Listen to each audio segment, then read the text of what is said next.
Love. Love. Love covers the 613 Mosaic laws that the Israelite had a difficult time observing in the Old Testament. God measures everyone, the manner you treat your brothers and sisters, your neighbors, no matter the race, the religion, the financial status, black, white, Hispanics. There are no Jews, there are no Gentiles. There is only the human race, and Jesus died for that purpose, to save humanity, to deliver us from death and darkness. The victory was obtained on the cross. Now it's up to us to maintain it by living a righteous life. And living in uprightness implies loving our neighbors. In John 13, verse 34, Jesus sets his instructions very clearly. A new commandment I give to you, that you may love one another as I love you. By this all will know that you're my disciples. Because of love for mankind, Jesus died on the cross. Because of love, he was resurrected. And because of love for your neighbors, you will enter the kingdom of heaven. I encourage everyone to get a good grasp of the new covenant, the new alliance, which is to love God and to love our neighbors. And by loving our neighbors, brothers and sisters, we demonstrate that we love God. Ladies and gentlemen, notice that Jesus did not mention anything about religion. Anyone could hide behind a distant religion, but if you don't have a loving heart, you will not enter the kingdom of heaven. God's standards are so high that he considers someone who hates their brothers and sisters like a murderer. And murderers cannot have eternal life. John chapter 3 verse 15 states, whoever hates his brother is a murderer.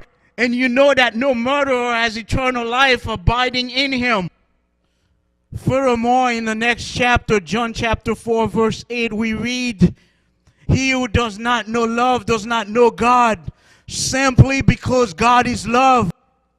As the Apostle Paul moved into the city of Corinth to plant new churches, he quickly realized that the city of Corinth was a city of sin with different gods and different idols. The temple of Apollo was the site of sexual immorality. Whatever happened in Corinth stayed in Corinth.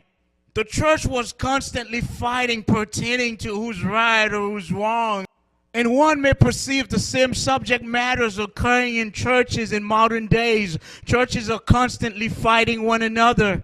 Brothers and sisters, may I remind you that the Church of Jesus Christ is one body, one spirit. And individuals that aren't saved are assessing the church and the fighting that goes on constantly.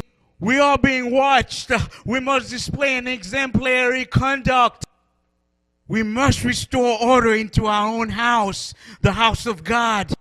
And the lost souls, when they see that we display an exemplary conduct, that we love them, that we care about them, then they will come and be saved.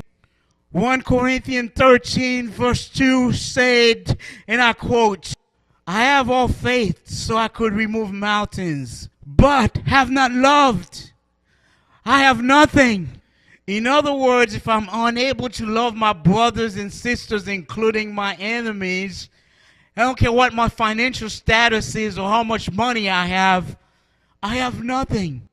Because I have not loved, my soul is troubled. And I became the slave of my own sin of hatred against my brothers and sisters. Love is the master of all virtues. All forces of darkness are terrified of it because it exterminates them all. Dear listeners, we're out of time. This message was brought to you by Faith in God Ministries and your devoted servant, Mark Nader. May the Lord bless you. Stay in prayers. And I'll see you next time. Thank you. Love. Love. Love covers the 613 Mosaic laws that the Israelite had a difficult time observing in the Old Testament. God measures everyone.